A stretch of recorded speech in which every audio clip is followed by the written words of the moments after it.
Hello everybody and welcome back to the Strawberry Fields.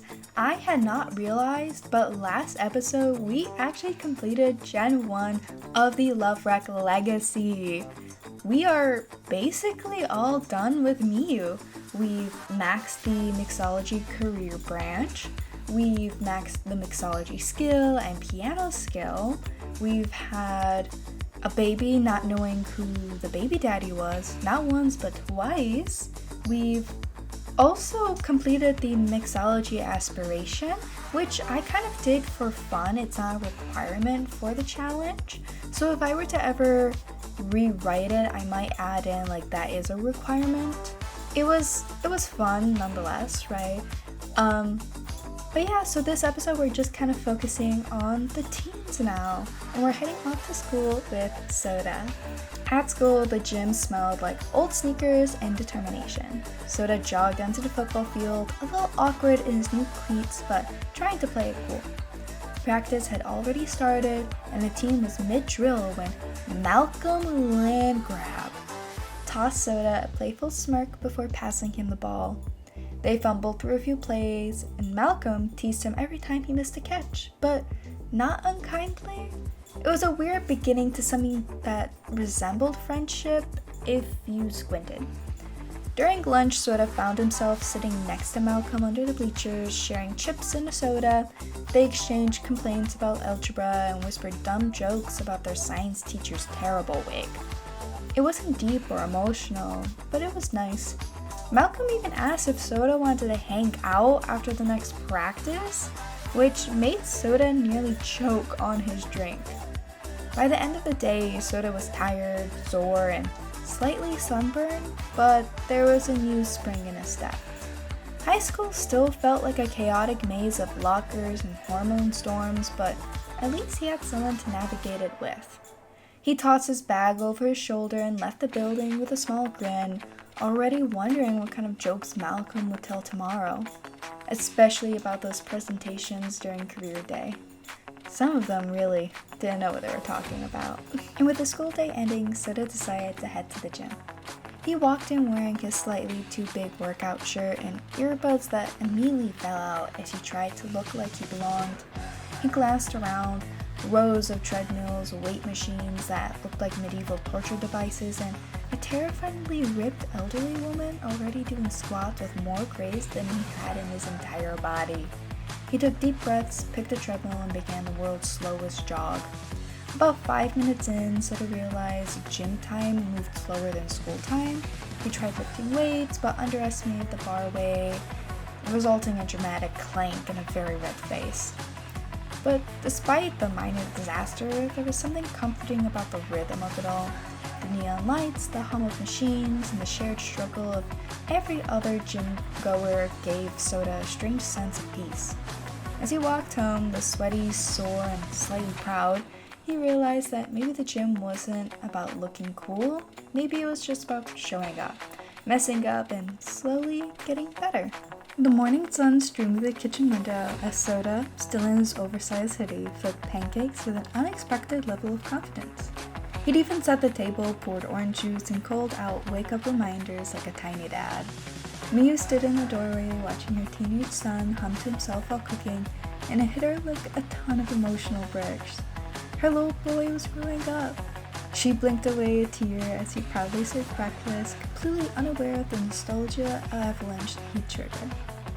After the chaos of backpacks, mismatched socks, and the forgotten homework subsided, the house fell into a quiet lull. Miyu sipped her coffee slowly, replaying the morning in her mind. On a whim, she pulled out her phone and sent a simple text to Jordan. "Hey, just checking in, how are you?" To her surprise, he replied quickly. Before she had time to talk herself out of it, she invited him over for coffee and a catch-up. When Jordan arrived, there was a strange familiarity to it, like an old sweater you forgot it still fit. They sat in the living room laughing about toddler tantrums, sharing school updates, and quietly tiptoeing around the messier memories. It was easy in a way that felt dangerous, and Jordan, despite his best efforts, found himself leaning into the warmth of it, all watching Miyu talk, smile, and laugh like nothing had ever gone wrong.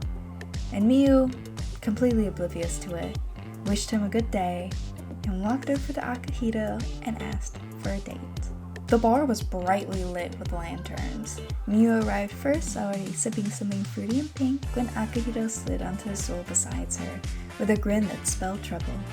They toasted to finally getting a night out, and between clinks of glasses and cheesy bar appetizers, the world around them faded into soft music and shared glances. They played darts badly, Miyu hitting the wall twice, and Akahito declaring himself a dart master. Laughter came easily, and they just couldn't stop smiling. Their cheeks ached. Between flirty teasing and heartfelt conversations, Akahito reached over to brush Miyu's hair from her face and complimented her in that low, sincere voice that always made her heart skip a beat. It felt safe, exciting, and exactly what she needed. By the end of the night, they weren't just leaning close, they were tangled in that buzz of should we kiss or not. Outside the bar, under the flickering street lamps, Miyu tugged at Akahito's sleeve and kissed him first, quick and warm, before laughing at herself. He offered his arm, she took it, and they walked home slowly, stealing glances and pretending not to be completely smitten. The house was a little quieter, with Sota off at Jordan's for the weekend. Quieter, but not empty. Miyu took the chance to make a cozy little dinner, humming softly as she stirred a simmering pot on the stove. The aroma of garlic and ginger, and something sweet filled the air. Meanwhile, Toki and Cody sat at the dining table, pencils tapping and brows forward as they tackled homework. Just as Miyu was plating dinner, the front door opened. Not once, but twice.